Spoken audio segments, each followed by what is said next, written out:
Una bienvenida por parte del presidente del Colegio de Jueces Fiscales de Norte de Santander, el doctor Manuel Caicedo, quien es que ha dirigido por la organización de la conferencia esta tarde. Como antesala, la misma debo decir que va a tratar sobre dos ejes temáticos fundamentales.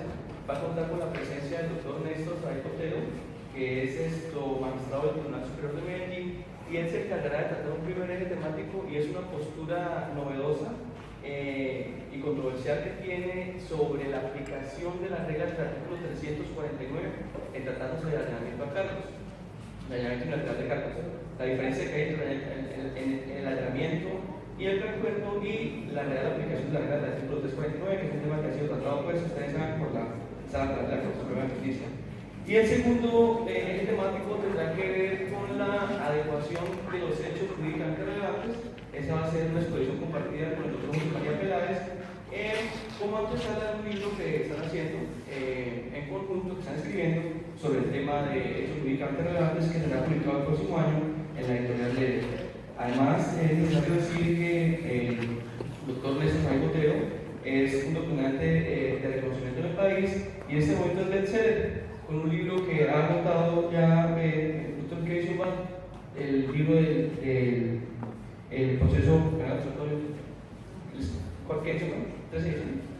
tercera edición, es decir, o sea, ya se ha agotado varias veces. Entonces, le damos la bienvenida a nuestros dos conferenciantes y al final ellos harán un taller con lo que han expuesto para medir pues que haya quedado captado el tema realmente. Entonces, demos la bienvenida a ellos con un aplauso, por favor.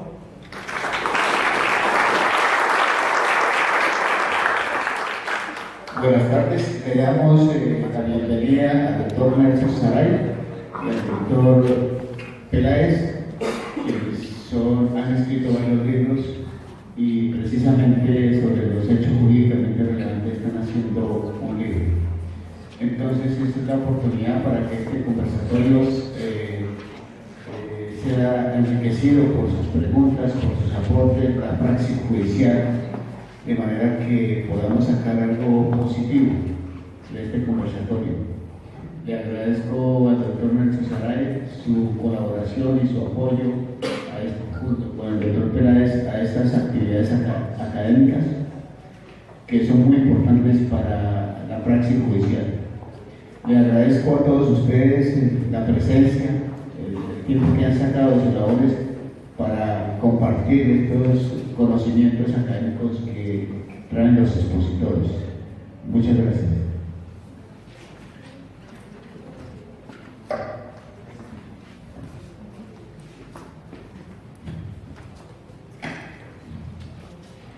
Muy buenas tardes para todos. Al Colegio de Jueces Fiscales de Norte de Santander y Arauca, muchas gracias por la invitación.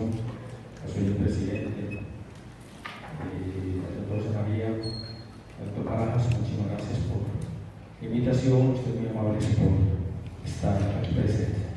Vamos a compartir un tema donde la Corte ha concluido que en el allanamiento a cargos se debe cumplir el artículo 349, que como ustedes saben implica la devolución del 50% y la garantía del otro 50% cuando se ha obtenido fruto o provecho del mismo. La Corte, en provincias del 2018, en el caso de los Nubes, consideró que cuando la persona se allana a cargos y el provecho económico del delito, para la aprobación es requisito indispensable o condición de posibilidad la devolución del 50% y la garantía del restante. La misma Corte utiliza que hay un precedente y todos los jueces del país siguen la tradición indicando que sobre el punto hay jurisprudencia. En la charla vamos o trataremos de mostrar que sobre ese punto no hay jurisprudencia y que la ley, al contrario, es clara en indicar que las dos figuras son absolutamente diferentes en su naturaleza y en sus consecuencias. Recordemos el artículo 349, declarado exequible por sentencia C059 de 2010. Expresa en procedencia de acuerdos o negociaciones acusado. En los delitos en los cuales el sujeto activo de la conducta punible hubiese obtenido incremento patrimonial por mismo, no se podrá acelerar el acuerdo con la Fiscalía hasta tanto se integre por lo menos el 50% del valor equivalente al incremento recibido y se asegure el recaudo del remanente. Esta norma fue declarada exequible por sentencia C051/2010 de la Corte Constitucional, en la que expresamente se refiere a que su objetivo es evitar que quienes han obtenido provecho económico mediante la comisión de delitos puedan recurrir a instrumentos procesales de la justicia negociada para obtener generosos beneficios. Entonces, en primer lugar, vemos que desde la ley se habla de negociación, no de allanamiento, y desde la misma Corte Constitucional se dispuso que la norma es referida a la justicia negociada, es decir, cuando hay pacto de acuerdo entre la Fiscalía y la defensa, no el allanamiento. La línea jurisprudencial sobre ese tema la podemos observar aquí en el siguiente cuadro. En las provincias del 2005, o sea, empezando el sistema acusatorio, la Corte dijo que se debía reintegrar el allanamiento. Luego, esos son los procesos de la ley 600. En el 2005, en el 14 de diciembre de 2005, simplemente lo dijo a modo de obiter dictam. Luego, en el 2009, se dice que en el preacuerdo se cumplió con 349, pero la línea jurisprudencial, como ustedes pueden observar ahí, siempre, o desde el principio, fue que en el allanamiento no se debía reintegrar o no se debía cumplir con el artículo 349. Posteriormente, viene el caso de los nules. Ese es el famoso proceso 3831, caso de los nules. Se ratifica en el caso de 59142 de magistrado de Cúcuta, en el proceso de Miguel Díaz Vidal, en un proceso de San Andrés y en una tutela de Pasto. Ahí está toda la línea. En las decisiones de la Corte podemos concluir lo siguiente, o seguir en la decisión de la Corte. Son diferentes en su concepción y consecuencias, lo dijo en el 2005.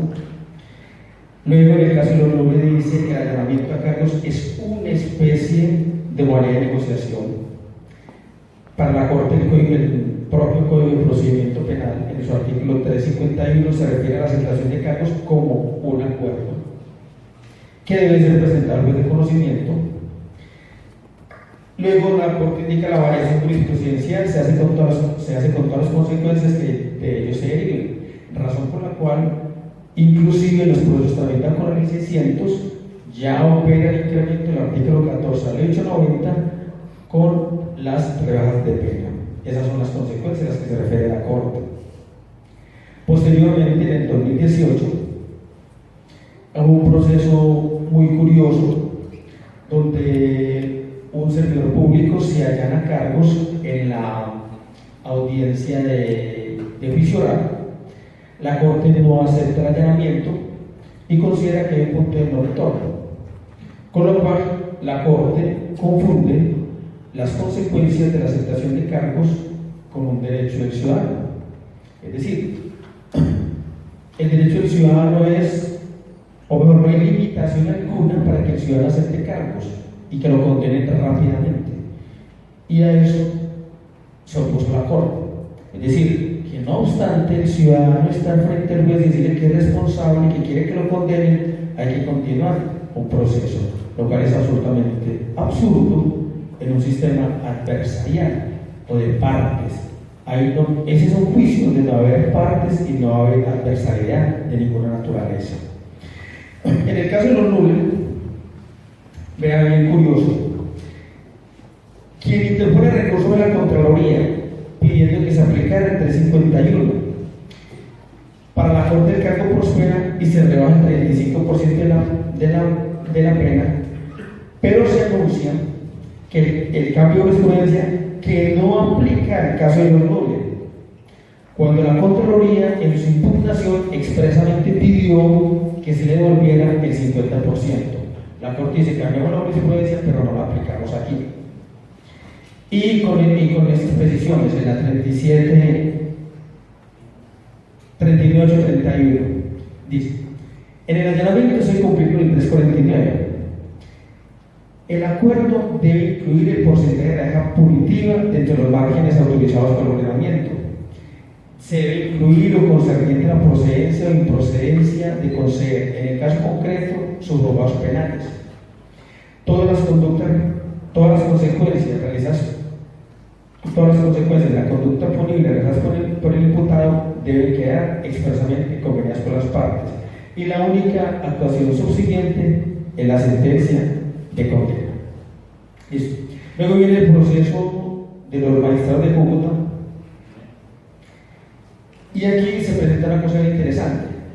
En todas las situaciones que hace la Corte, en este proceso menciona la providencia 39.831, es decir, una providencia o una citación analógica. Y se presenta en el momento que el magistrado Eugenio Fernández Carriero, y él dice: ese criterio jurisprudencial de la providencia de los casos nulos, decisión en la que él no intervino en el caso de los nulos porque está impedido, dice, porque está impedido, corresponde al pie de página número 37 del fallo proferido en el predicado 51-142 del proceso de los magistrados de Cúcuta. El que no comparte, y como ese tema no es un problema jurídico de este asunto, pero se cita, cuando sea procedente su consideración, expresar las razones por las cuales, a través de la interpretación extensiva desfavorable a la situación jurídica de los procesados, no es posible que la jurisprudencia cree defecto sustantivo, condiciones en tales términos, porque es un ámbito propio y exclusivo del legislador.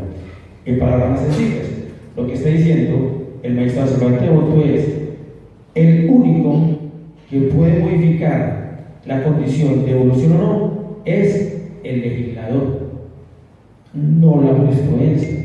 Lo que hizo la jurisprudencia fue ampliar el espectro contenido del 349 dirigido exclusivamente a la negociación, más no al allanamiento a cargos. Eso no se puede extender por la jurisprudencia. El único que lo puede hacer es el legislador. Luego de esa providencia viene el caso de John Elías. Él no tuvo que reintegrar el 50%, no se aplica la jurisprudencia. Luego viene el caso del fiscal Moreno. Luego el caso de San Andrés Islas, una providencia del 20 de julio de 2018. Ese es un allanamiento en un delito de hurto agravado donde no se reintegró. La Corte no casa la sentencia y dice: la jurisprudencia no aplica a este caso. Luego viene una tutela de Pasto, y la Corte dice: esa tutela se presentó antes del criterio de la Corte en el proceso 3831, razón por la cual no aplica. Esas son las divisiones que ha tenido la Corte. Es decir, en palabras sencillas, la Corte estableció, entre comillas, un criterio jurisprudencial que hasta ahora no ha aplicado. Nunca lo ha aplicado. Lo ha anunciado, pero jamás lo ha aplicado. Más adelante veremos si esa es jurisprudencia o no. Pero hay argumentos legales para establecer que esas son figuras totalmente diferentes desde la misma ley. Miremos los artículos. En 293 dice: si el imputado por iniciativa propia o por acuerdo con la Fiscalía. ¿Qué quiere decir eso? Que son dos cosas diferentes. Esa O es disyuntiva, no copulativa. Acuerdo o negociación, dos cosas. Dos, el artículo 61, parte final, dice: el sistema de cuartos no se aplicará en aquellos entes en los cuales se haya acuerdos o negociaciones, lo cual quiere decir que en el allanamiento, que es una cosa totalmente diferente, el juez está obligado al sistema de cuartos. Otra norma, el 351, en su inciso segundo dice: también podrán el fiscal y el imputado llegar a un preacuerdo. También quiere decir que hay otra circunstancia.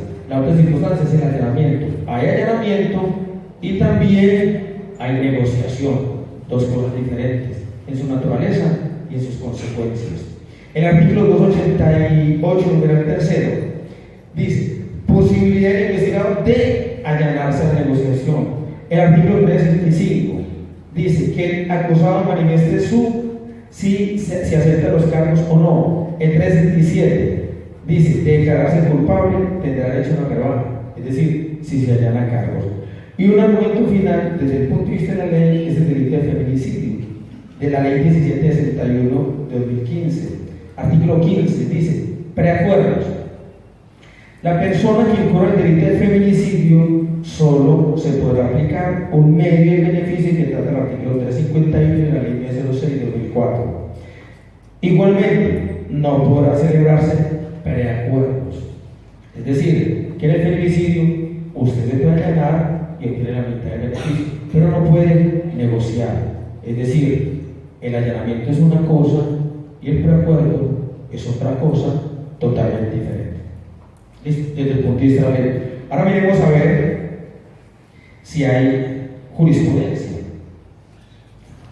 Que todo momento depende. Seguimos la jurisprudencia de la Corte que dice que el allanamiento es interior del 50%. Miremos si hay una jurisprudencia. Sostenemos que no la hay por lo siguiente. Recuerden ustedes el artículo 4 de la ley 169 de 1896 que habla de doctrina probable.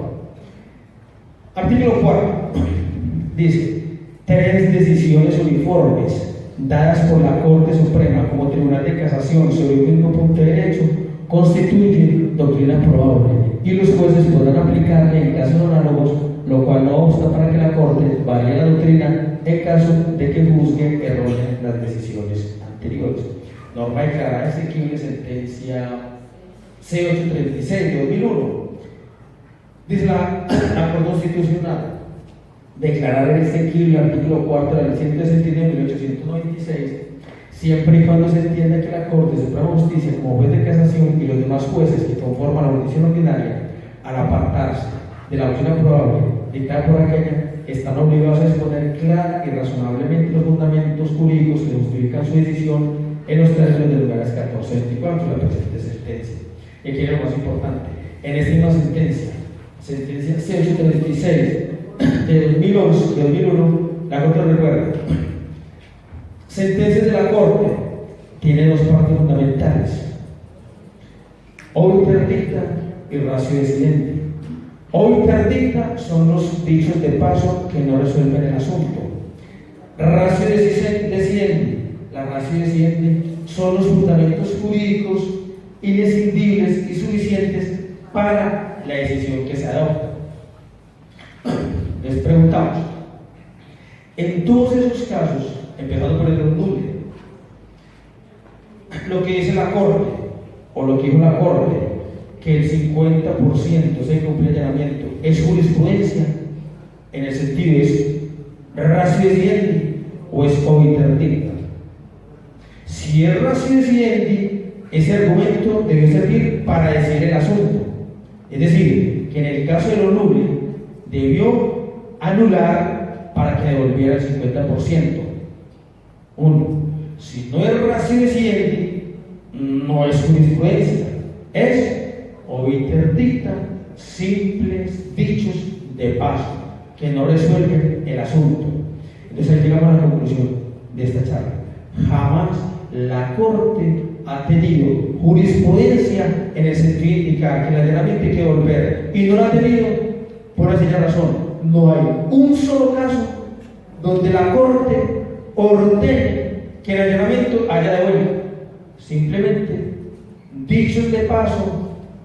Hay adornos en la sentencia, pero no fundamentos suficientes y decidibles para la decisión en el caso concreto. En conclusión, no hay jurisprudencia sobre el particular. Otro aspecto bien interesante: la Corte habla de los casos que resuelve de Pasto y San Andrés, y el caso de los nulos. Dice: no aplicamos entre comillas, la jurisprudencia, que no es jurisprudencia, es un dicho de paso, que no sirve para absolutamente nada, muy interesante, muy bueno, pero no sirve para nada. En la sentencia lo que sirve es la ratio decidendi. Entonces la Corte nos dice que no la aplican porque no hay razones de favorabilidad. Con lo cual la Corte entra en un enredo bastante complicado. Lo que tiene vigencia en la ley, lo que tiene vigencia en el tiempo es la ley, no la jurisprudencia. Y eso se difiere directamente del artículo 29 de la Constitución en temas de favorabilidad.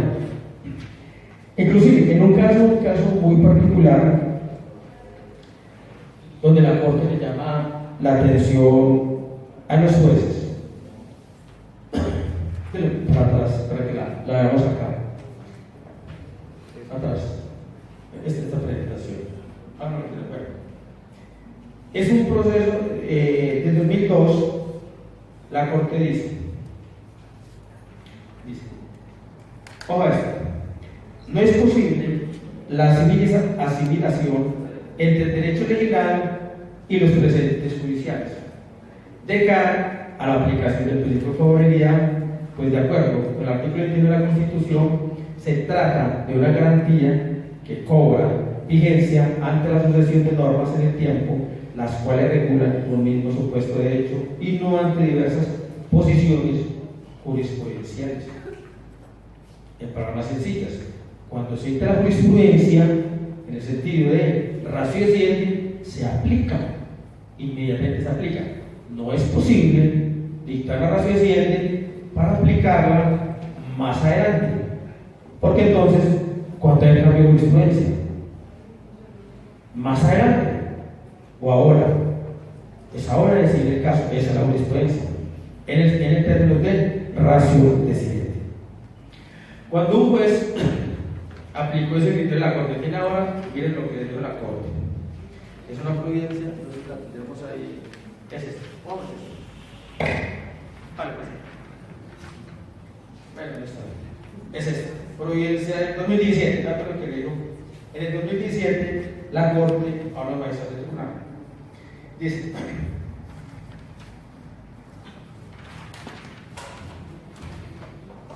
para el juez de segundo grado, el cambio no resulta aplicable para esos casos, en tanto los mismos deben resolverse de acuerdo con la interpretación normativa vigente para el momento en que se interpuso el recurso de apelación.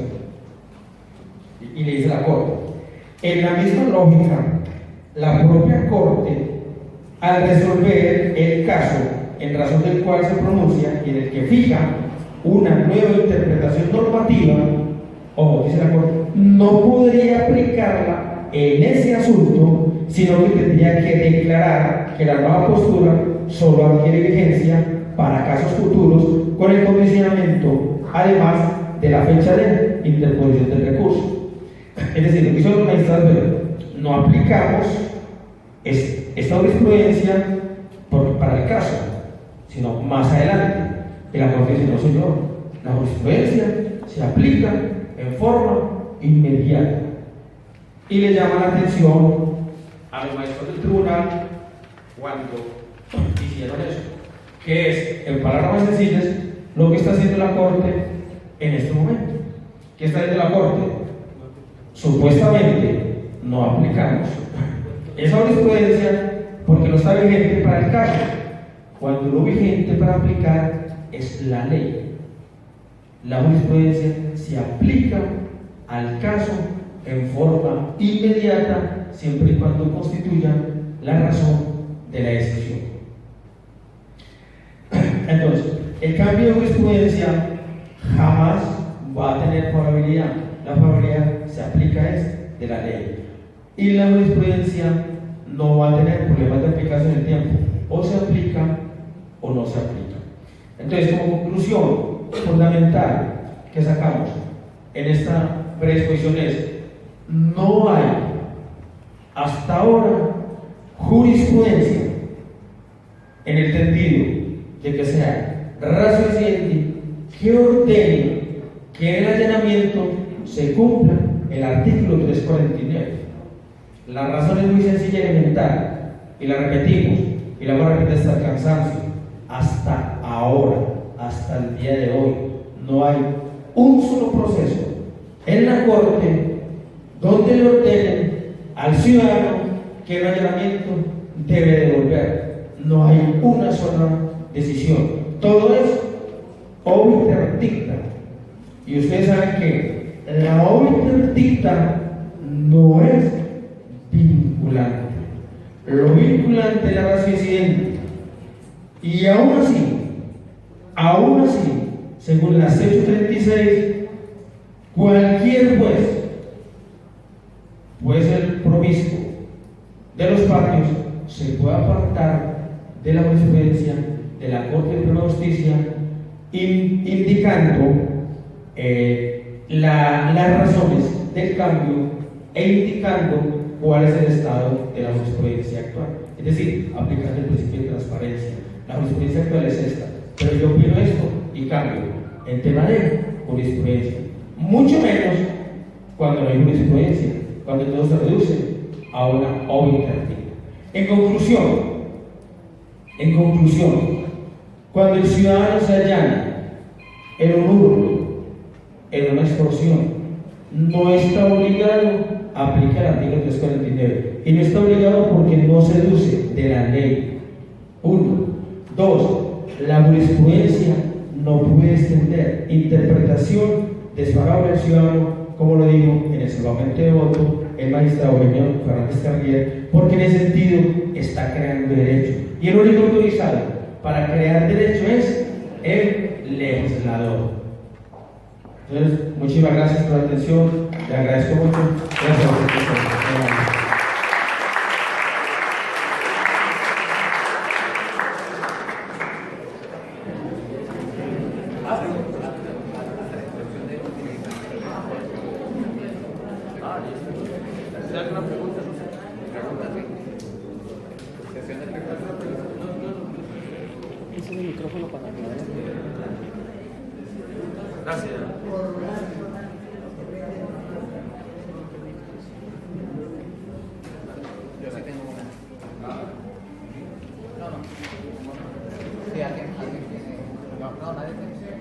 No, porque quedó muy claro.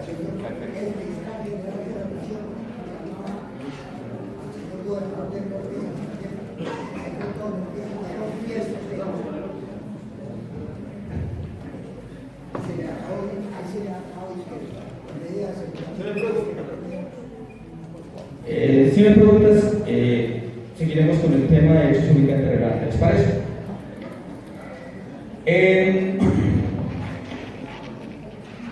La Fundación Belga cada año se dice que saca palabras de moda cada año. Ha sacado la palabra selfie, empoderamiento, aporía, etcétera, etcétera. A nivel de nuestro discurrir diario podemos sacar también las palabras del año. Este año podría ser rapifuga, esa es la palabra del año. Abogánster podría ser palabra del año, si se discute. Firulais puede ser palabra del año. ¿Qué otra palabra del año para nuestra sociedad? Eso es cierto. En el mundo jurídico penal también tenemos nuestras palabras del año. Y tenemos dos fundamentales. No he dicho, no hay conversación de abogados donde no se mencionan esas dos palabras. 1. Doble conforme. No ven que ustedes jamás no lo han pronunciado. Todo el mundo doble conforme. Esa es la palabra de moda. Y 2. Hechos jurídicamente relevantes. Dígame a qué fiscal no le han dado paro diciendo que no ha establecido los hechos jurídicamente relevantes. Dígame a qué tribunal no han sacado una decisión diciendo que ahí no hay hechos jurídicamente relevantes. Y dígame por una decisión de la Corte donde no diga que los hechos jurídicamente relevantes no están claramente determinados. Esa es de todos los días. Nosotros vamos a hablar de los hechos jurídicamente relevantes. Para no ir muy lejos, yo creo que los WhatsApp han llegado de ediciones de la Corte y el Tribunal en este momento. La de ayer, el Tribunal de Cali, ayer, no más ayer, anuló no recibieron una acusación porque no establecieron hechos jurídicamente relevantes.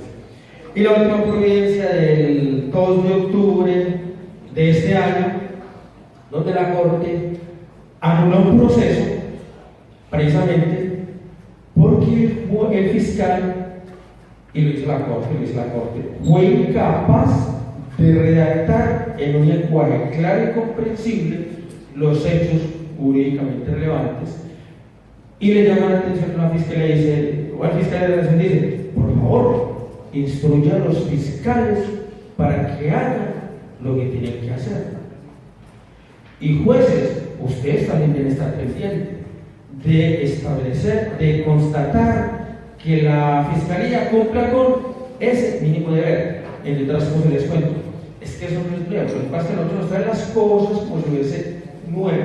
Eso es real. Lo que pasa es que la ley 906, ¿qué hace, muchachos? La ley 906, la ley 906 de 2004 desnuda todos los errores, falencias, equivocaciones y vicios que hemos tenido en la Administración de Justicia Penal. Eso hace la ley 906 de 2004.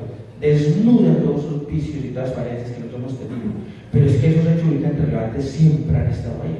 Decreto 2070 del 91 indique hechos con relevancia jurídica, hechos con calidad jurídica provisional. Es más, indica, decía, en el decreto 2070 del 91, con el capítulo entre el título, eso ya se está derogado, se derogó con la ley 700 de 2000. Y hoy, 19 años después, ustedes ven, escrito de acusación, capítulo y título. Señores, hace 19 años eso desapareció, pero no se nos daban por enterados. Eso es el capítulo y título, ya no se utiliza. Ley 600 indique la calificación jurídica provisional, es decir, cuáles son los hechos jurídicos con relevancia penal. Es que eso ya estaba. En la ley 600, hombre, pongámosle seriedad a eso, hagamos las cosas como seria, como ya lo estamos viendo, por ahí, desnudando, ya no estamos escribiendo, ya no estamos haciendo eso para nosotros, y no lo estamos para todos. Entonces, se desnuda una falencia grandísima que afecta el derecho de defensa y el debido proceso. Y por eso es que eso ha generado nulidades. Para estructurar hechos jurídicamente relevantes, tenemos que volver a lo que pensamos que esto había desaparecido cuando empezó la ley 906 de 2004. Volver a lo fundamental, ¿a qué? A las bases más elementales de la teoría del delito, a las bases más elementales de la dogmática penal. Muchachos, es teoría del delito, pero no pues para ser tratado, sino qué es la tipicidad, qué es la antijuricidad, qué es la culpabilidad. Esas cosas que pensamos que con los gringos, que los gringos lo utilizan, entonces nosotros ya lo necesitamos, resulta que sí, eso lo necesitamos. Y para el que maneje eso, pues mínimamente, no vamos a sacar parte, mínimamente puede redactar y puede exponer en un lenguaje comprensible.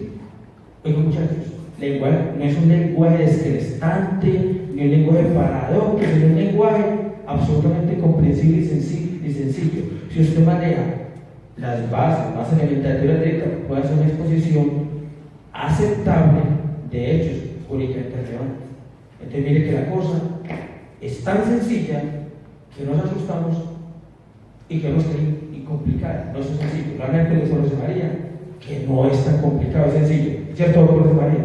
Vamos a escucharlo. Muchísimas gracias. Muy amable.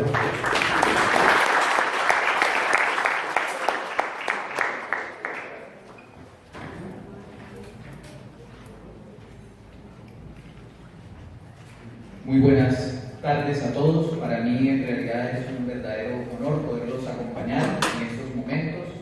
Y en efecto vamos a hablar de los denominados hechos jurídicamente relevantes, pero esencialmente nos vamos a circunscribir a las reglas que que necesitamos aplicar para una adecuada construcción de esos hechos jurídicamente relevantes.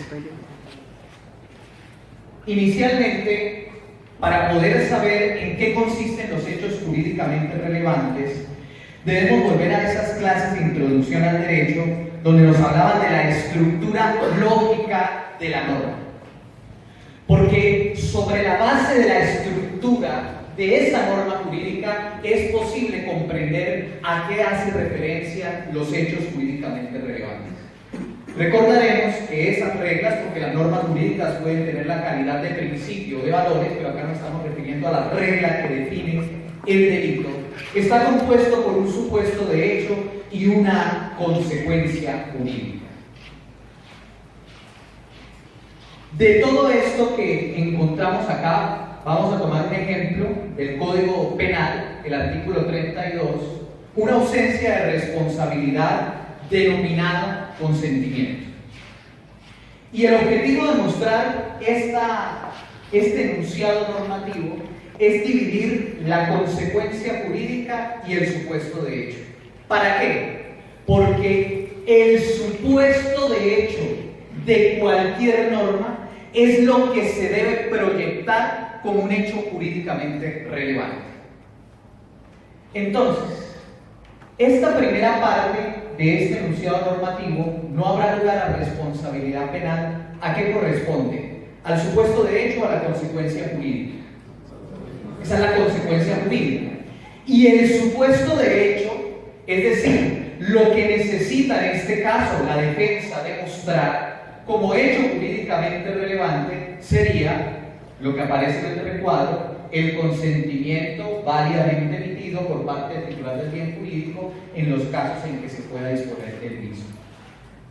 Esto, en el caso de un defensor, como ocurre con cualquiera de las ausencias de responsabilidad, constituyen los hechos jurídicamente relevantes. Y eso nos muestra ya algo, que los hechos jurídicamente relevantes no constituyen una expresión privativa de la Fiscalía, sino que frente a cualquier norma, el supuesto de hecho, al proyectarse en los hechos del caso, constituyen los hechos jurídicamente relevantes. Es decir, este es el modelo, es el molde que debe proyectarse en hechos y demostrarse para conseguir poder obtener la consecuencia jurídica, en este caso la ausencia de responsabilidad.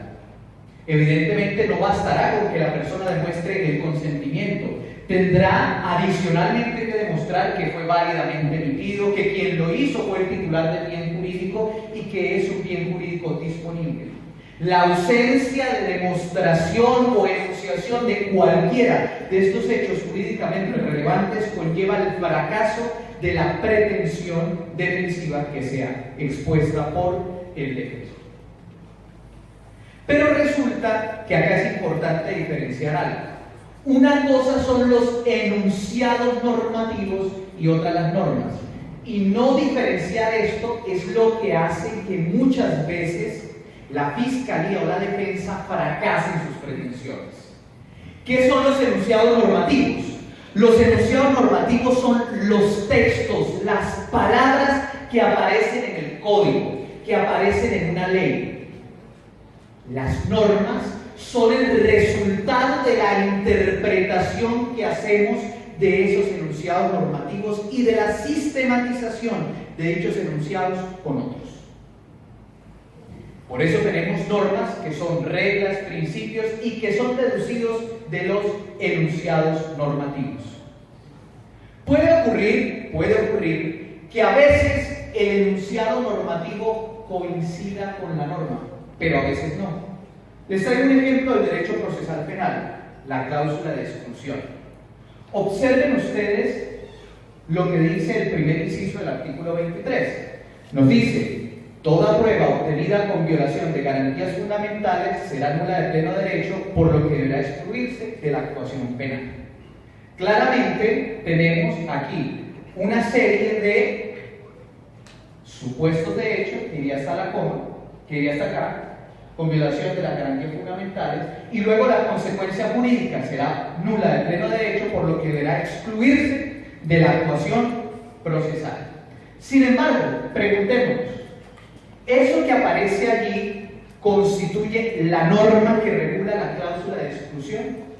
Pues no. Resulta que la Corte Suprema de Justicia ha interpretado el artículo 23 y agregado requisitos para la satisfacción de la cláusula de exclusión. Si ustedes observan la jurisprudencia de la Corte, nos vamos a encontrar con que existen varios requisitos que se deben cumplir, es decir, supuestos de hecho, para que aplique la cláusula de exclusión. Primero, existencia de una prueba o evidencia cuya exclusión es solicitada. Segundo, vulneración del derecho o de una garantía que sean fundamentales o de alguna faceta de los mismos. Eso, faceta de los mismos, por ejemplo, la faceta de intimidad domiciliaria, la faceta de intimidad del hogar, etcétera, no aparece expresamente en el artículo 23. Es una construcción jurisprudencial a partir de la sistematización que ha hecho del 23 y otros artículos. Pero lo más importante, nexo de causalidad entre la violación del derecho y la evidencia.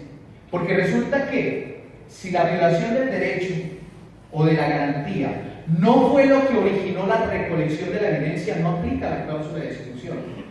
Y les pregunto, ¿acaso en el artículo 23 aparece expresamente el nexo de causalidad? Pues no. Es un agregado que se infiere, más exactamente sería, se deduce de esa palabrita del artículo 23 con. Se obtenga la evidencia con violación de las garantías. Entonces, nótese que nosotros, cuando vamos a construir un hecho jurídicamente relevante, cuando vamos a exponer una solicitud ante un juez, o cuando un juez va a decidir un caso, no basta con remitirnos a la literalidad del artículo, porque la literalidad del artículo constituye apenas un embrión de la norma, pero no es la norma. El artículo es apenas el enunciado normativo. La norma es el producto de una sistematización, construcción, edificación y armonización de muchos enunciados normativos. Vamos a llevar pues estos análisis y agreguemos. También la jurisprudencia agrega como cuarto requisito para la cláusula de exclusión la inexistencia de las hipótesis del 455. Eso significa que para obtener la norma de la cláusula de exclusión fue necesario haber sistematizado el artículo 23 con el artículo 455. No podemos leer los enunciados normativos de forma aislada e independiente.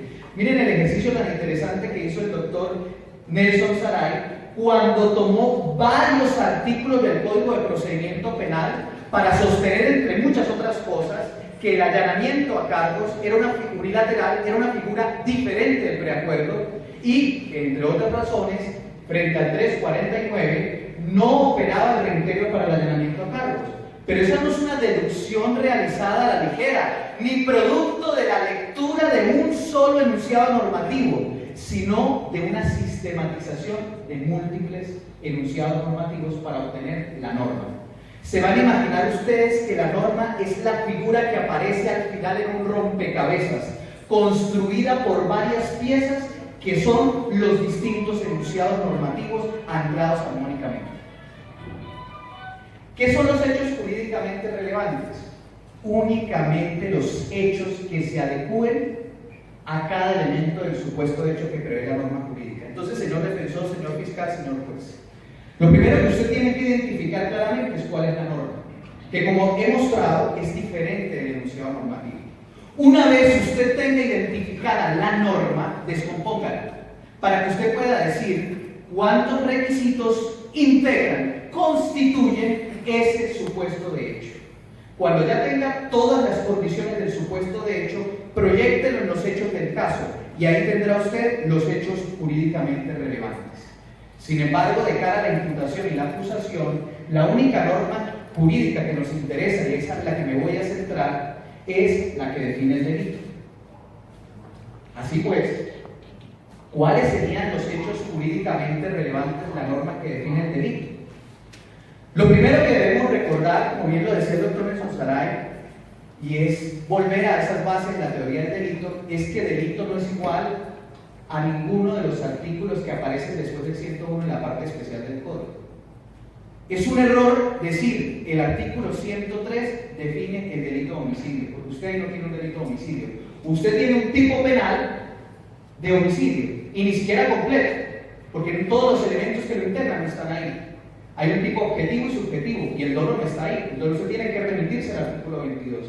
Entonces, la norma que define cada delito implica armonizar los artículos de la parte especial del Código con los distintos artículos del Código Penal, sumado, dice la misma Corte Suprema de Justicia, a los alcances que le ha dado la jurisprudencia y la doctrina en torno a los mismos. Si usted, cuando va a hacer una acusación, se queda pegado del artículo de la parte especial exclusivamente, usted siempre va a hacer una acusación incompleta. Siempre. Porque no va a encontrar, por lo menos, nada más a modo de ejemplo, el dolo en ninguno de esos artículos. No está, porque es una integración que usted hace. Y el dolo es un elemento del delito, porque una conducta sin dolo, sin culpa y sin premeditación no es delito. Por eso, siempre que usted vaya a edificar una acusación, no se quede circunscrito al artículo de la parte especial del Código. Y es más, ni siquiera al Código, porque la jurisprudencia ha ampliado los alcances y ha agregado requisitos inclusive que no están explícitos en el Código, con los que podemos estar de acuerdo o no. Pero les doy un ejemplo. Artículo 376 del Código Penal: tráfico de estupefacientes, porte de estupefacientes. En este caso, verbo tener, llevar consigo. Si usted se queda en la lectura del 376, usted lo único que va a incluir como hechos jurídicamente relevantes es que la persona llevaba sin autorización una determinada cantidad de droga. Vamos a suponer que le agregue el dolo, sabía que llevaba esa droga, lesionó el bien jurídico de la salud pública sin justa causa y es culpable de los elementos. Y usted tiene ahí una conducta, ¿sabe qué? Atípica. ¿Y sabe por qué es atípica? Porque resulta que la jurisprudencia de la Corte, ahí sí el precedente, ¿cierto? Porque ha sido regla de ratio residente reiterada, ha dicho: señores fiscales, señores jueces, señores defensores, cuando usted vaya a construir el tipo penal de porte de estupefacientes, ahí en la parte que se llama tipo subjetivo, luego del dolo, debe agregarle algo que se llama elemento subjetivo especial o ingrediente subjetivo especial, que dice así, comillas: llevaba la droga con ánimo, con deseo, buscando o queriendo traficarla. Si usted no le prueba ese ánimo especial, esa motivación, usted tiene una conducta subjetivamente atípica. Y por eso la Corte ha absuelto, porque los fiscales no incluyen esa expresión, ese hecho jurídicamente relevante. ¿Y qué ha dicho la Corte? Usted ha imputado conductas atípicas a nivel subjetivo. Ha imputado subjetivamente. Claro, nosotros podemos decir, hombre, pero ¿cómo es que la Corte, cierto, va a crear derecho, va a agregarle elementos? Perfecto. Pero que su acusación no sea el producto del desconocimiento, puede ser el producto de una postura. Yo me aparto de la Corte y yo no sigo este ánimo de traficar porque la Corte está agregando un elemento que no está en el tipo y eso viola el principio de legalidad. Bueno, pero ninguno de las escritas de acusación que ha conocido la Corte y que ha absuelto, ya van más de 8 sobre ese tema, absuelve, porque lo que hace es absolver, ¿no? Llega y dice: se observa en el escrito de acusación que nunca puso la expresión con ánimo de traficar. En consecuencia, la conducta atípica subjetivamente absuelve, revoque, absuelve. Ni siquiera han decretado unidades, absuelve. ¿Dónde más vemos que se han agregado elementos subjetivos especiales? La injuria, ánimos injuriandi. ¿Dónde más se han agregado? Por la doctrina, prevaricato, ánimo corrupto. A veces sí, a veces no, es un vaivén, pero suele agregarlo. Pues mire a ver si jurisprudencia consolidada de agregues. A veces los elementos subjetivos especiales aparecen explícitos en la parte especial del Código, a veces no. Pero por eso le dice la Corte algo: cuando usted vaya a elaborar su escrito de acusación, primero siéntese a analizar cuáles son los requisitos que exige ese delito en particular. No se quede con la lectura simple del artículo, porque usted ahí va a tener un supuesto de hecho incompleto. Miren un ejemplo: imputación objetiva. La imputación objetiva no es una teoría en Colombia, simplemente. La imputación objetiva no es un adorno con el que podemos mejorar nuestros discursos y parecer grandilocuentes. La imputación objetiva es un elemento común a todos los delitos en la parte objetiva de los tipos penales. ¿Por qué no lo incluimos? Usted cuando haga su escrito de acusación nunca se le olvide poner esta expresión, creando un riesgo jurídicamente desaprobado, si es un delito de mera conducta. Y si es de resultado, debe agregarle algo más, creando un riesgo jurídicamente desaprobado que se concretó en el resultado de elección de tal cosa. Si usted no incluye eso, usted está exponiendo unos hechos atípicos objetivamente por la sencilla razón de que según el artículo noveno, para que pueda considerarse que algo es delito, debe ser objetivamente imputable a la persona. La imputación objetiva no es un elemento privativo ni de los delitos culposos ni de los delitos de resultado. En Colombia, como bien lo ha establecido la jurisprudencia, es un elemento común del tipo objetivo de todos los delitos. Incluyan su escrito de acusación. Es que si no lo incluye, pues usted está poniendo una acusación que resulta ser atípica. Entonces, de forma sencilla, usted quiere una acusación completa. Si usted quiere una acusación completa, necesita conocer cuáles son los hechos jurídicamente relevantes. Y es muy sencillo. Haga la siguiente lista de chequeo. Tengo en mi acusación los hechos que se adecúan a todos los elementos del tipo objetivo.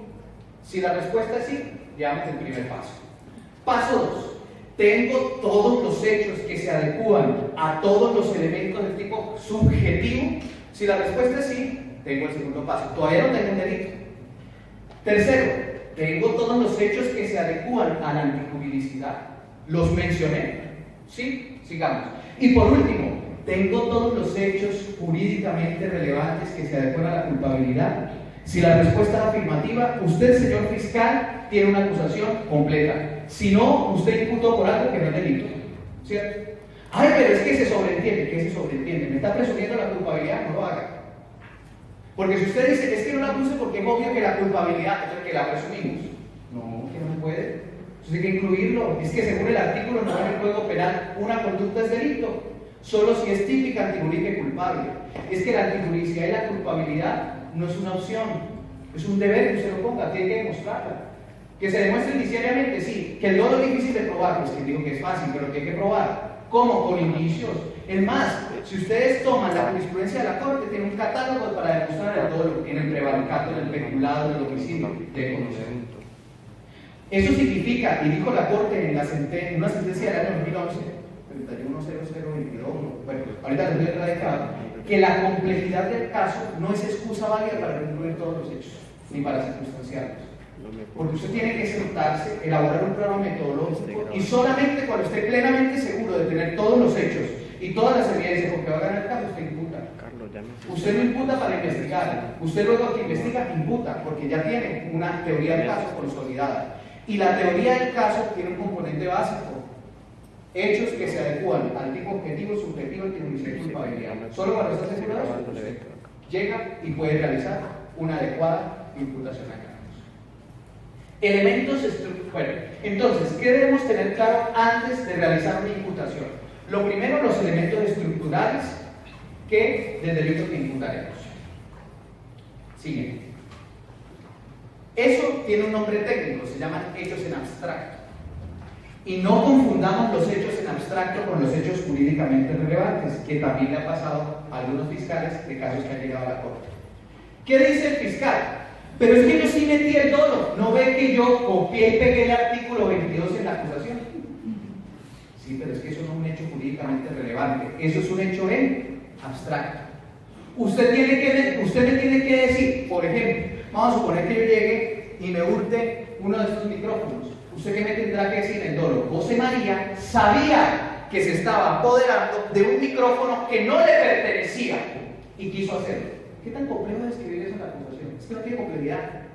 Pero si usted pone José María y pega el artículo 22, no es que el artículo 22 no lo hicieron para José María, eso es un hecho en abstracto. Recuerden que la norma es abstracta, general y personal, está hecha para todo el mundo y usted tiene que aplicarla al caso. ¿Qué pasó en una sentencia del año 2018? Dijeron, Pedro Pérez infringió el deber objetivo de cuidado.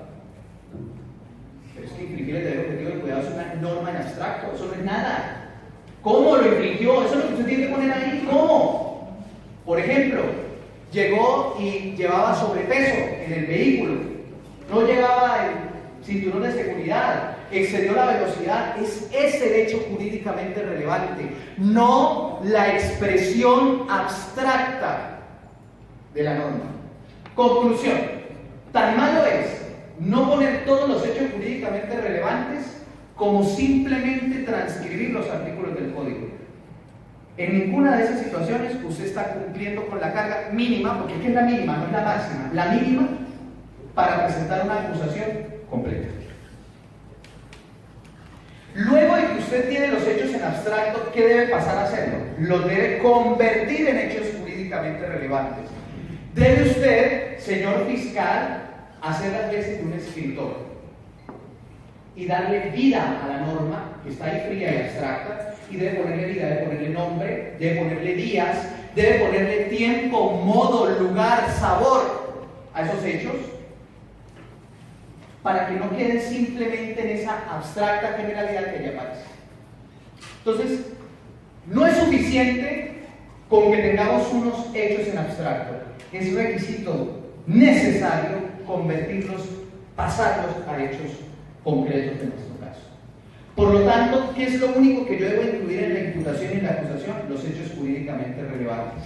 Entonces, doctores, estudiantes, abogados, todos, lo que no se ha hecho jurídicamente relevante, táchelo de su acusación o de su imputación, porque sobra. Sobra.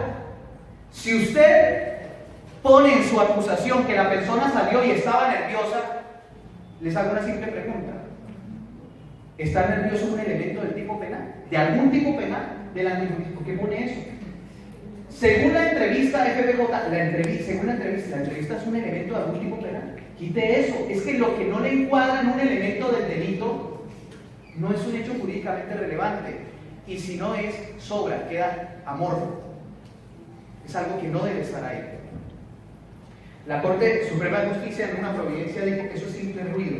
Claro, usted llena de palabras, llega con una acusación de 50 páginas, y lo curioso es que tiene una acusación de 50 páginas y ha escrito mucho y dicho prácticamente nada. Entonces eso es un problema, porque entre tantas palabras no está lo fundamental.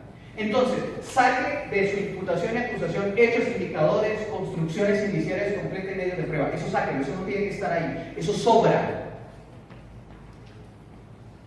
Y deje solamente hechos jurídicamente relevantes. ¿Cómo debe usted redactar esos hechos jurídicamente relevantes? Vamos a dar una serie de reglas, 3 reglas específicas para que usted construya bien los hechos jurídicamente relevantes. Los hechos deben ser completos, solo primero. Completos, ¿qué significa? Que usted va a tomar los elementos del tipo objetivo, los del subjetivo, la antijuricidad y la culpabilidad. Hace un cuadrito y enfrente va a poner los hechos que se adecua a cada elemento, para que sean completos. Pero no es suficiente con que sean completos. Segunda regla, deben ser circunstanciados: tiempo, modo y lugar. ¿Por qué tienen que ser completos? Por un principio que se llama ¿qué? Legalidad. A mí no me pueden condenar ni acusar por algo que no es delito, y solo es delito lo que es típico, antijurídico y culpable.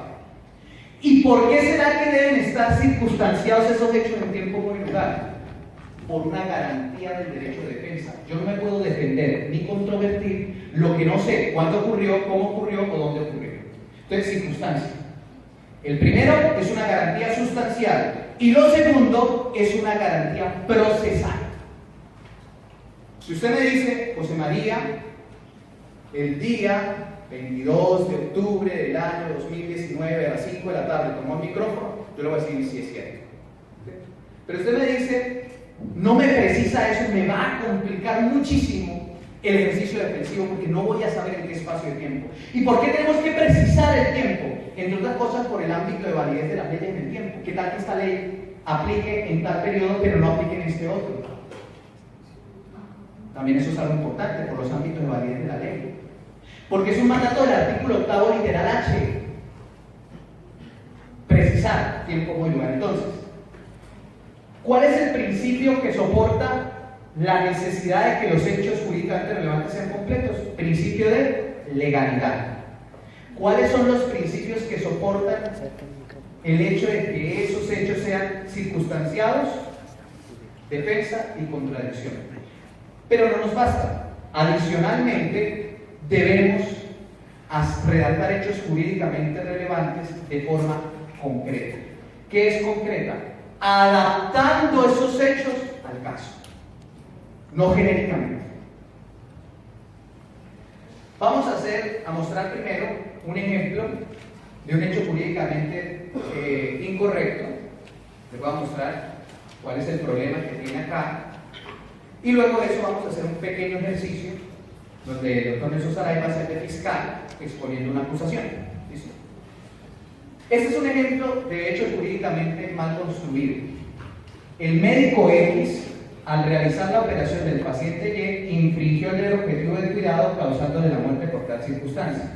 Naturalmente, aparte de que están incompletos, esa expresión infringió el deber objetivo de cuidado es un error. ¿Por qué? Porque está en abstracto, porque no sabemos cómo lo infringió, y es que acá lo importante es que lo haya infringido y cómo. Siguiente.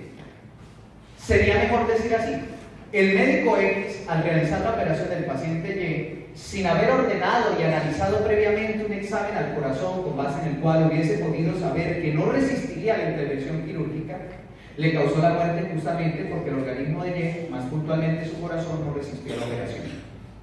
Ahora ya sabemos cuál o de qué manera se infringió el deber objetivo de cuidado.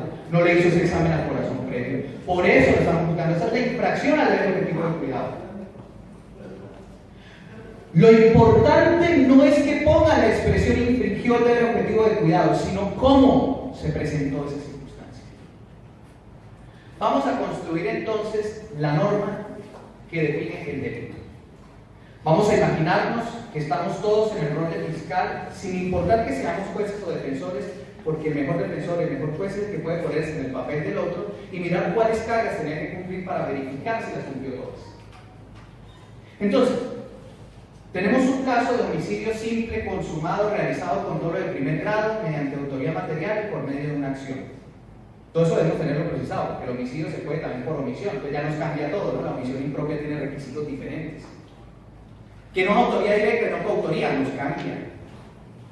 Que no es dolo directo de primer grado, sino eventual, nos cambia. Es que todo eso tiene que quedar claro. ¿Listo?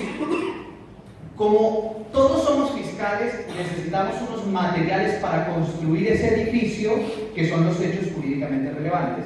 Y los materiales van a ser los enunciados normativos 9, 10, 11, 12, 21, 22, 25, 27, 29, 32, 33, 103. Imagínense que uno construye el homicidio nada más con el 103. ¿Se va a tener un delito? Incompleto. ¿No lo va a tener? Completo.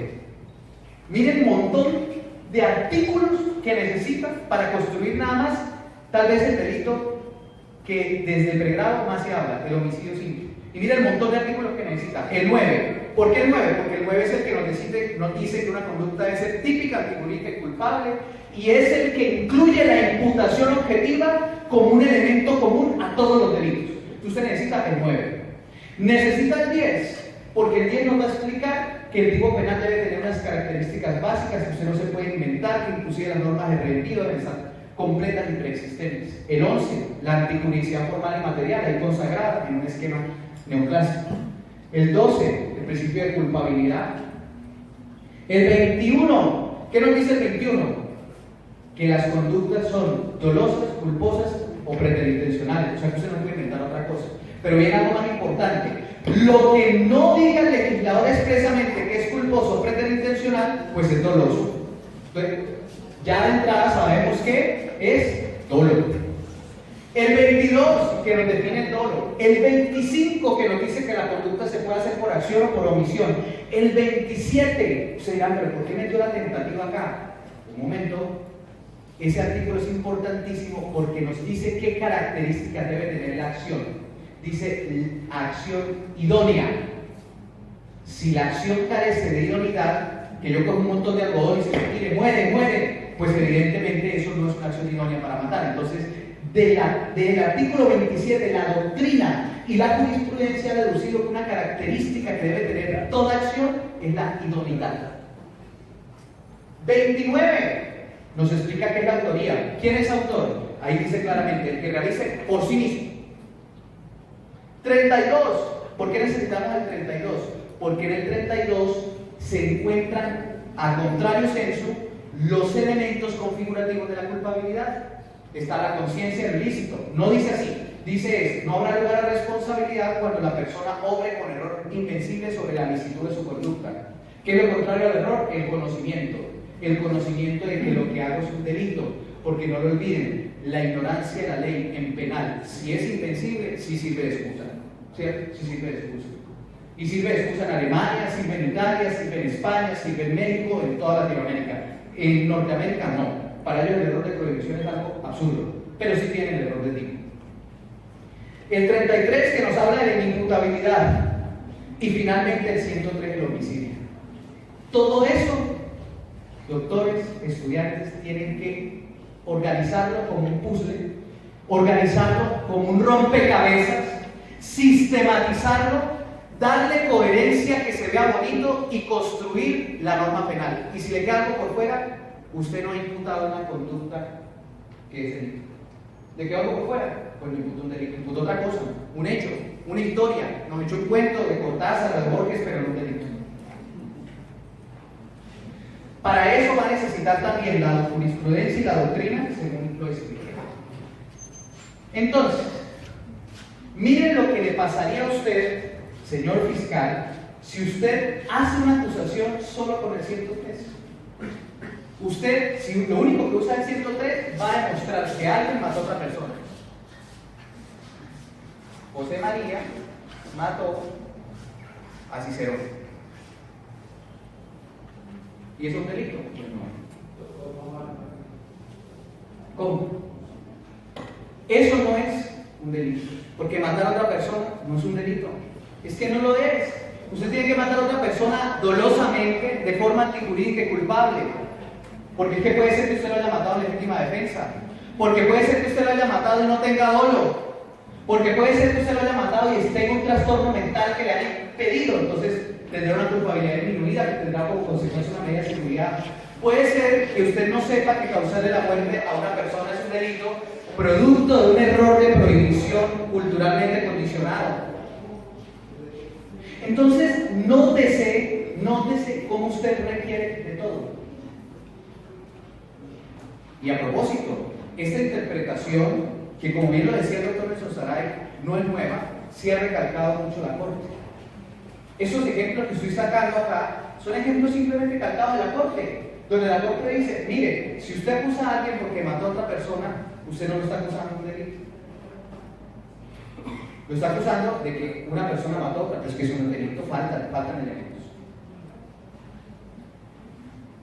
Entonces, estos serían los elementos supuestos de hecho en abstracto del delito de homicidio simple. No. ¿Cuáles serían? Estos. Al final de su ejercicio de haber construido, de haber organizado todos esos enunciados normativos, y estas diapositivas se van a montar en la página del tribunal, ¿cierto? Ahí van a poder acceder a ellas. Esta sería la verdadera norma que define el homicidio simple consumado realizado como autor con dolo de primer grado mediante una acción. Miren cómo queda diferente. Antiguamente era el que matara a otro, ¿no? Pero miren el delito de homicidio simple en verdad cómo queda redactado. El que por sí mismo, mediante una acción idónea, cause la muerte a otro de forma objetivamente imputable, conociendo la realización de tales hechos y queriendo su realización, lesionando sin justa causa el bien jurídicamente tutelado de la vida, siendo su autor una persona imputable, con conocimiento al menos potencial de la ilicitud de sus actos y a quien le era exigible actuar conforme a derecho, incurrirá en prisión de 208. Todo eso es lo que se necesita convertir en hechos concretos para acusar e imputar a una persona. Si le falta algo, usted no tiene un delito, usted tiene otra cosa, no un delito. Y este ejercicio lo debe hacer con el peculado, lo debe hacer con cualquier delito, tráfico de influencias, acceso abusivo a un sistema informático, constreñimiento ilegal, con el que sea. no puede quedarse circunscrito al tipo penal. Es más, es que ni siquiera en la parte especial está el tipo penal completo. Así las cosas, vamos a traer ahora quien hará el rol, en este caso de fiscal, al doctor Nelson Saray, quien nos va a presentar una acusación para que la analicemos. Cada uno tenga un toque. Ya está prendido.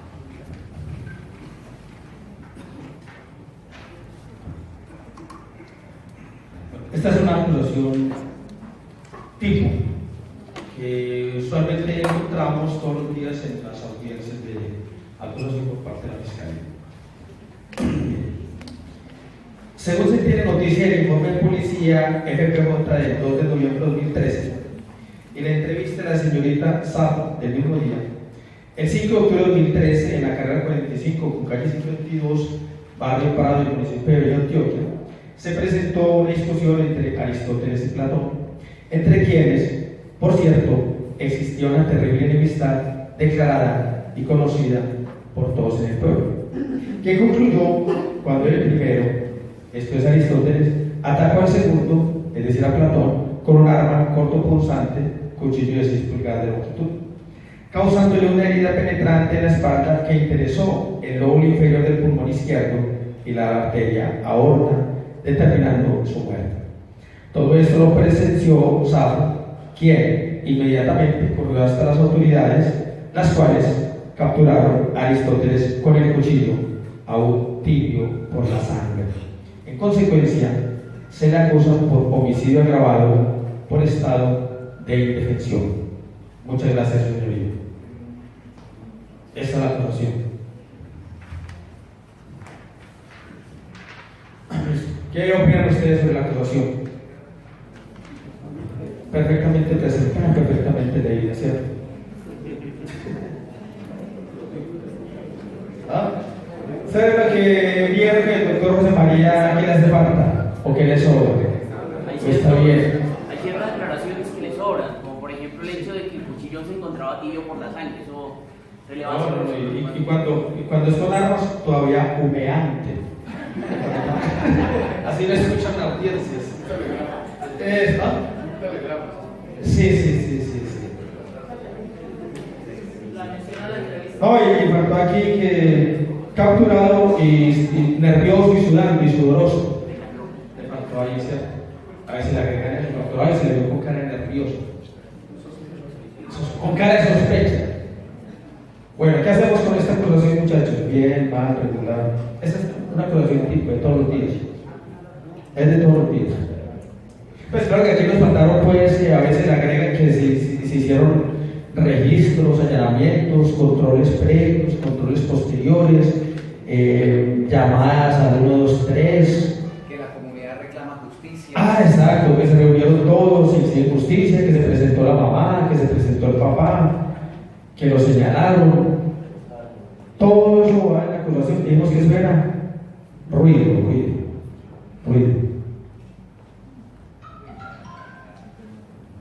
¿Qué hace? Además, ¿qué hace el juez interprete la acusación de esta naturaleza? La Corte se ha metido y ha dicho si no tiene control material, es una ley destructiva, no tiene control material. Pero jueces que tienen unos deberes que la acusación cumple los requisitos mínimamente formales, ¿cierto? Entonces, antes de yo seguir hacia adelante, que es que el juez me admite la acusación, el juez se tiene que pronunciar sobre el particular. Y es para allá donde vamos. Y así debe ser. Entonces, admitimos la acusación, o juez, ¿usted qué puede hacer? Pasa derecho y dice que no hay control material de la acusación, o puede hacer un control plenamente formal.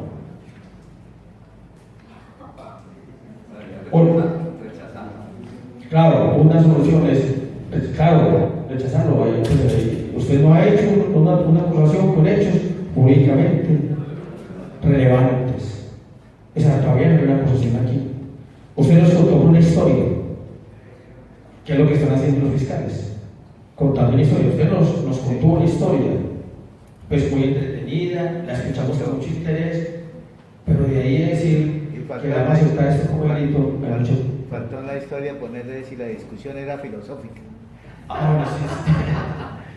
Entonces, pues, frente a una acusación de esto, no debe permitir y no puede permitir seguir hacia adelante, porque la Fiscalía no ha redactado hechos jurídicamente relevantes. Entonces, usted tiene que hacer un control formal. Tiene que hacer un control formal sobre esto. No hay una acusación. Vamos a ver cómo se hace la acusación en este caso específico.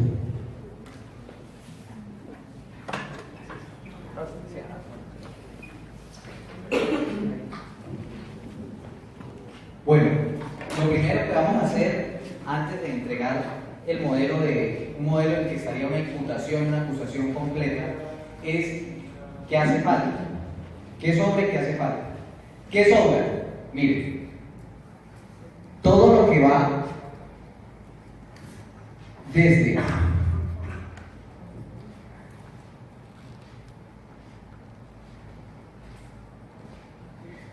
según se tiene noticia del informe hasta entrevista de Sapo del mismo día 5 de octubre de 2013, eso hay que sacar, eso no tiene que estar ahí, eso se quita.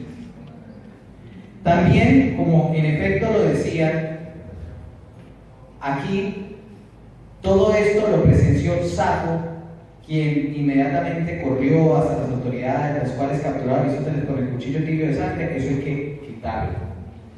Pero también hay algo importante que se debe quitar, entre quienes, por cierto, existía una terrible enemistad declarada y conocida por todos en el pueblo. ¿Por qué debemos quitar eso?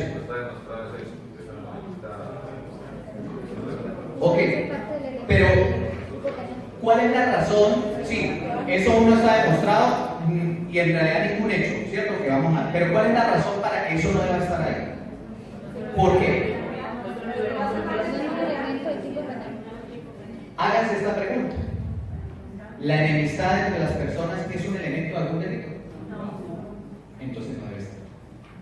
Esa es la pregunta que se tiene que hacer. ¿La enemistad es un elemento de algún delito? No tiene que estar. Pero ¿será que esto no es importante? Pues claro que es importante, pero ¿para qué? Para, por ejemplo, inferir, es un indicio, inferir el dolo, ¿cierto? Le sirve para el dolo. ¿Dónde usted lo puede usar? Usted lo va a poder usar en el alegato inicial, en el alegato de conclusión, en la medida de aseguramiento como parte de la inferencia razonable, pero no en el relato de los hechos jurídicamente relevantes, ni de la imputación, ni de la acusación. No es que ese hecho no sea importante, es que ese hecho vaya que es importante, la enemistad es importantísimo. Usted lo que tiene que saber es dónde ubicarla. Y aquí no va. No va la imputación, no va la acusación. Porque tampoco podemos cometer error. Entonces nunca me meteré con la enemistad. No, las enemistades son importantísimas. El lugar donde ocurrieron las heridas, las palabras previas y posteriores. Todos esos son hechos indicadores del dolo y usted debe probarlos. Pero lo que no debe es meterlos en la imputación y en la acusación. Ahí no van. Porque los hechos indicadores no son hechos jurídicamente relevantes. Son hechos de los que usted infiere, deduce los hechos que sí son jurídicamente relevantes. Entonces vemos que sobran varias cosas acá, pero aparte de que sobran, también hacen falta varias cosas. ¿Qué creen que hacen falta así a puro ojo? El dolo no está. Aquí en este momento se un juego doloso culposo. Ay, pero es que fue una puñalada. Puede ser culposa, ¿cierto? Las cosas pasan, extrañas, pueden pasar, puede ser culposo. Usted tiene que poner ahí el dolo, pero no la palabra dolo, sino ese dolo en un hecho, cómo se materializa. La intención.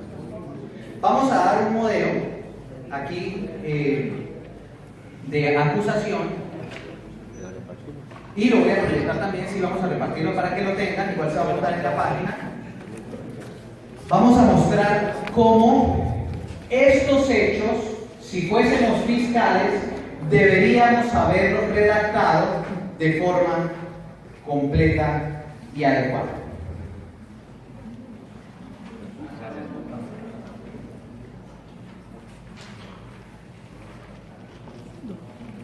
Dele control H. Control H.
está entregando, se va a montar a la página web.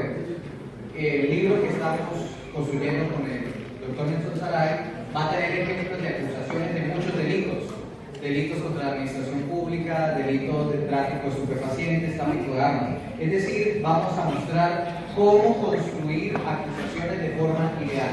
Este es el caso de una imputación o acusación tipo en un caso de homicidio simple. Miren cómo quedaría. Y lo que vamos a hacer es el siguiente ejercicio. Vamos a identificar qué elementos del delito estamos expresando en hechos jurídicamente relevantes.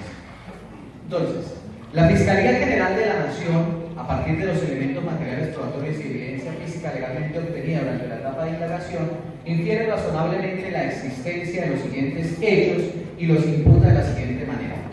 El 5 de octubre de 2013, en la carrera 45 con calle 52, barrio Prado del municipio de Bello, Antioquia, en las afueras de la cantina Tu Alegría Cervecera, esa primera parte, aún cuando en estricto sentido no es un elemento del tipo penal, satisface una garantía procesal que se denomina circunstanciación. Por eso deben ponerla: tiempo, modo y lugar. Esa es la razón por la que se incluye. El señor Aristóteles, ¿qué sería el señor Aristóteles? Sujeto activo del tipo objetivo del delito de homicidio simple. Hombre mayor de edad identificado con cédula de ciudadanía número 1000 de Macondo, nacido en dicha ciudad, hijo de Nicómaco Geste, domiciliado en la carrera 44 con calle 53, barrio Las Rosas del municipio de Antioquia. Hasta ahí, eso corresponde a la identificación e individualización, que es también una garantía procesal. Atacó entre las 3 y 3:20 de la tarde del dicho día con un arma cortopunzante, cuchillo de 5 pulgadas de longitud, bueno, me faltó aproximadamente, al señor Platón.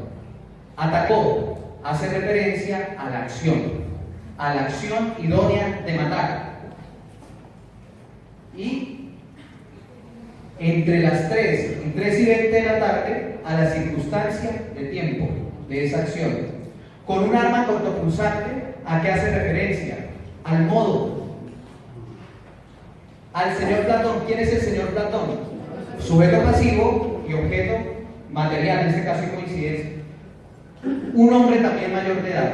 Causándole. ¿Qué es causándole? El nexo causal como un requisito necesario de vinculación empírica entre acción y resultado. Causándole a partir de la mencionada conducta una herida penetrante en la espalda que interesó el lóbulo inferior del pulmón izquierdo y la arteria aorta, produciéndose finalmente como consecuencia de ello la muerte de dicha persona unos minutos después.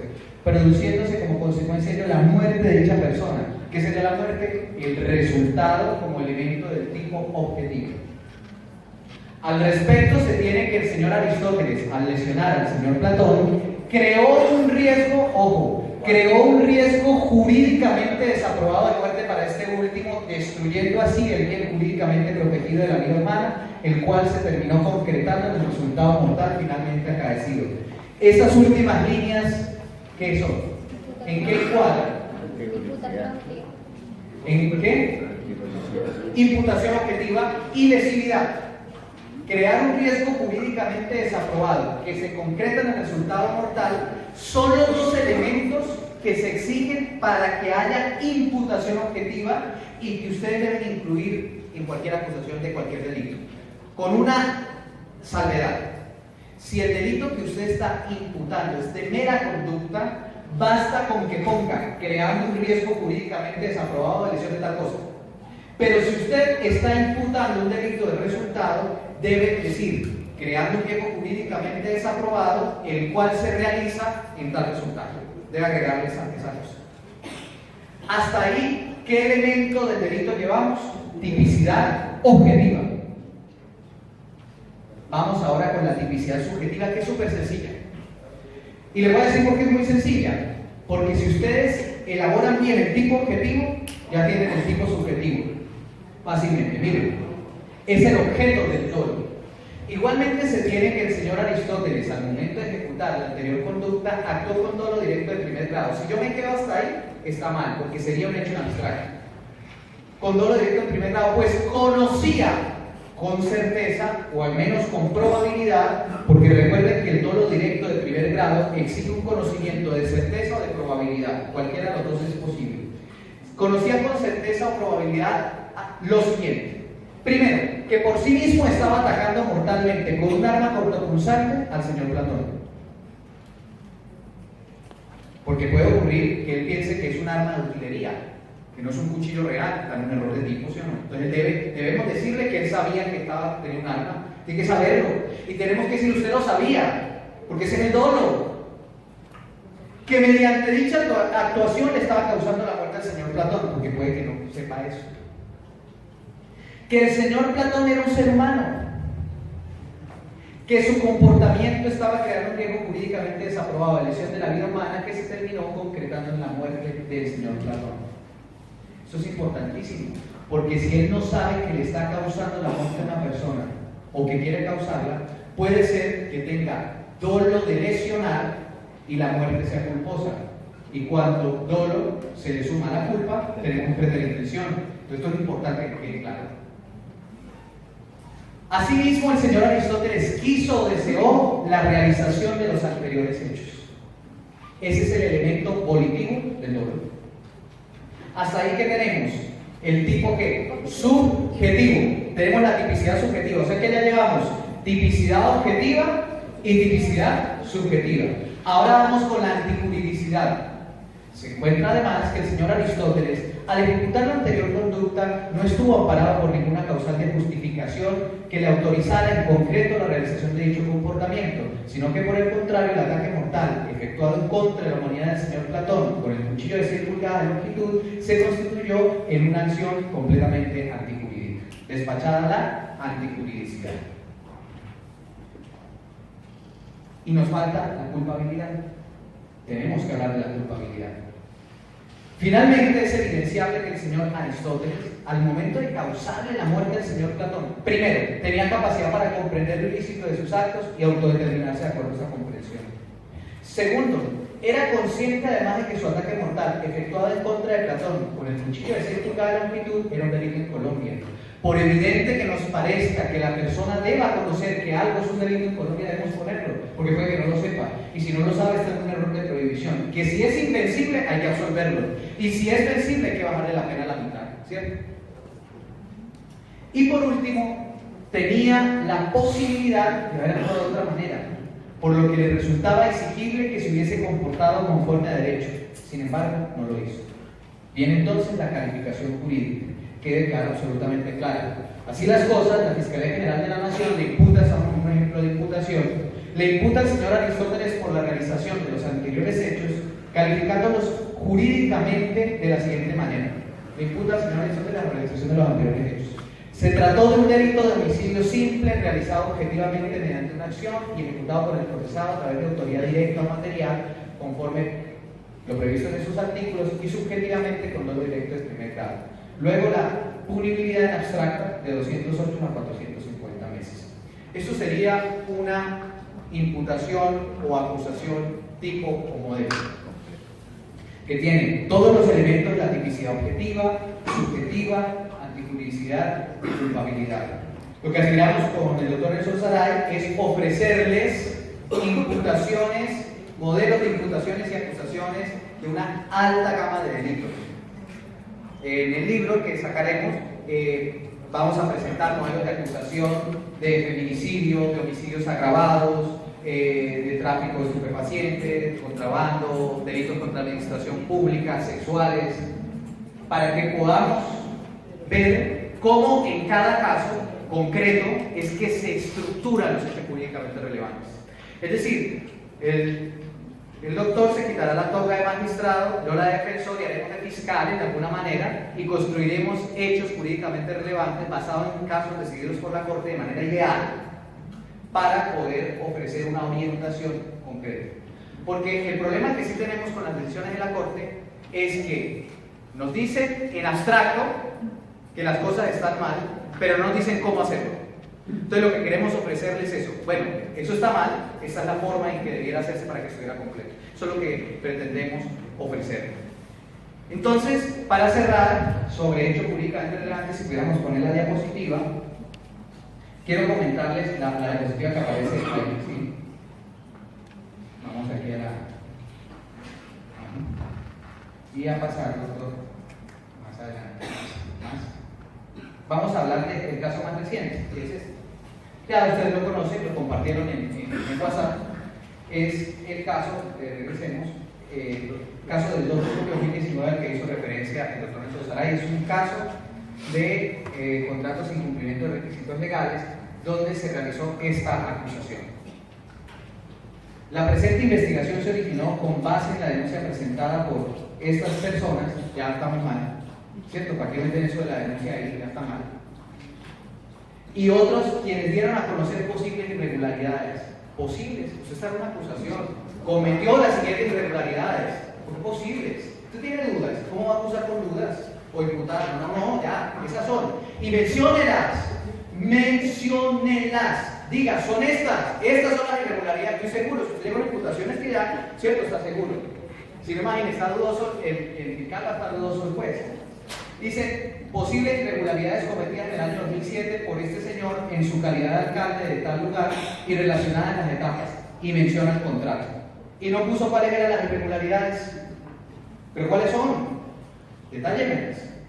Hizo esto. Y no lo hagan abstracto, porque también se han absuelto casos de celebración indebida de contratos incumpliendo de requisitos legales, porque dice, vulneró el principio de responsabilidad, lo copia y lo pega. ¿Para qué copia y pega el principio de responsabilidad? Dígamelo, ¿cómo lo vulneró? ¿De qué manera concreta? En el caso, así. Usted tendría que hacer como el siguiente análisis simple. El principio de responsabilidad se vulnera cuando pasa esto. Eso fue lo que hizo esta persona, así. En este caso, tal día. Entonces no le queda claro. Listo, de esta manera se vulneró. Entonces miren que cuando hay normas de reenvío, usted debe tener claridad. ¿Qué es lo que pasa? Luego agregó que no se ajustaron a los principios que debe regir la contratación estatal. Y dice la Corte, ¿cuáles? Tantos que hay. Dígame cuáles y cómo lo vulneró. No lo dijo. Entonces, luego de eso llega y dice que hay un contrato sin cumplimiento de requisitos legales. Análisis que hace la Corte. La Corte Suprema dice, frente a la hipótesis de hechos jurídicamente relevantes atinente al delito de contrato de incumplimiento de requisitos legales, la Corte ha resaltado, para completar la premisa jurídica es necesario especificar cuáles son las normas que regulan la contratación estatal, puntuales. Sobre esa base se debe especificar en qué sentido esas normas fueron transgredidas.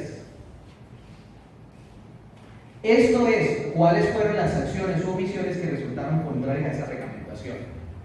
En este proceso contractual se hizo X y la norma de contratación Z decía que no se debía hacer X. Listo, hay que quedar claro, ¿sí? Debe quedar específico. Tiempo, modo, lugar, no lo establece. Por tanto, no es admisible una acusación, ojo, miren lo que dice la Corte, no es admisible una acusación que se contraiga a mencionar violaciones genéricas de los principios que rigen la contratación administrativa. Es necesario un juicio valorativo orientado a establecer si se trata o no de requisitos esenciales. Porque usted pone 1000 requisitos, pero que todos son esenciales, porque es que el tipo penal solo exige violación de requisitos esenciales, no cualquier requisito. Porque para eso que tenemos la jurisdicción contenciosa administrativa, ¿sí o no? Puede que sea un simple incumplimiento contractual, no es algo que le interese específicamente a el derecho penal. Siguiente, doctor. Entonces esta alusión genérica conllevó a que no fuera suficiente esa acusación para satisfacer los estándares del delito de contrato sin cumplimiento de requisitos legales.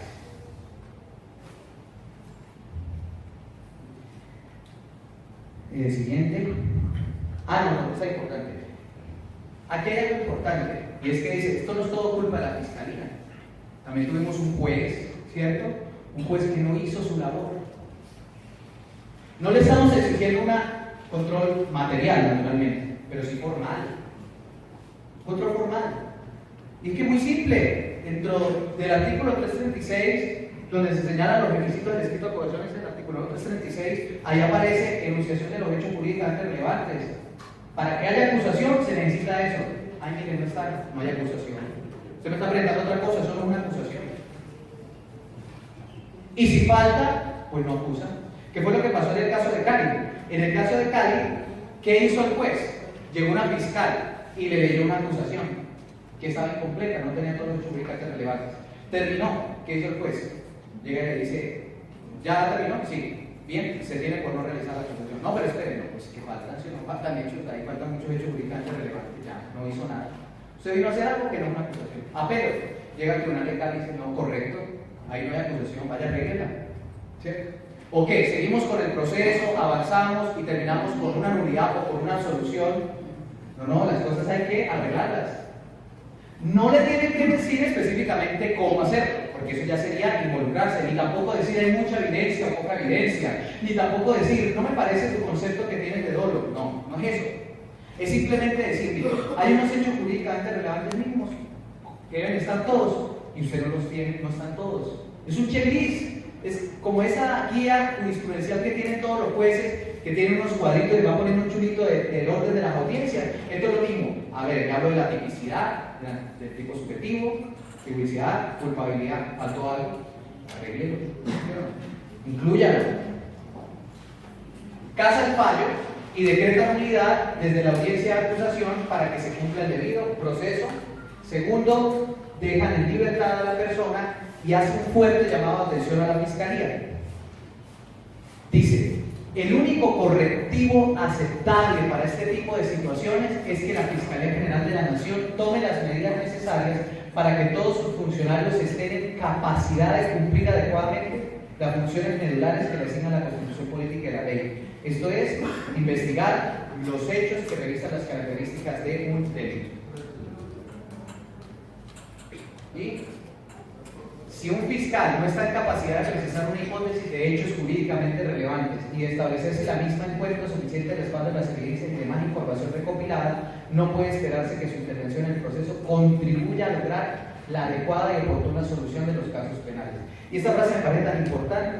Miren lo que dice acá. Por el contrario, la práctica judicial indica que ese tipo de yerros dan lugar a procesos de antemano inviables. Porque es que la congruencia que dice, usted no puede condenar por hechos que no consten en la acusación, o sea que usted no puede gradualmente irlos agregando, ahí tienen que estar completos. Y si usted en la acusación le faltaron los hechos que se adecuan al dolo, pues usted no imputó un delito, imputó otra cosa, pero no un delito, acusó por algo que no es delito. De esta manera, cada vez que vayamos a construir los hechos jurídicamente relevantes, lo primero es identificar el delito, sus elementos de forma rigurosa de acuerdo a la jurisprudencia y la doctrina, y luego proyectarlos en hechos jurídicamente relevantes, circunstanciados en tiempo, modo y lugar. Esperamos ayudar en esta labor con el ejercicio académico que estamos haciendo con el doctor Nelson Saray. Cuando tengamos la oportunidad de darle publicidad al libro, haremos una nueva charla haciendo el lanzamiento del mismo. Muchas gracias a todos por la atención.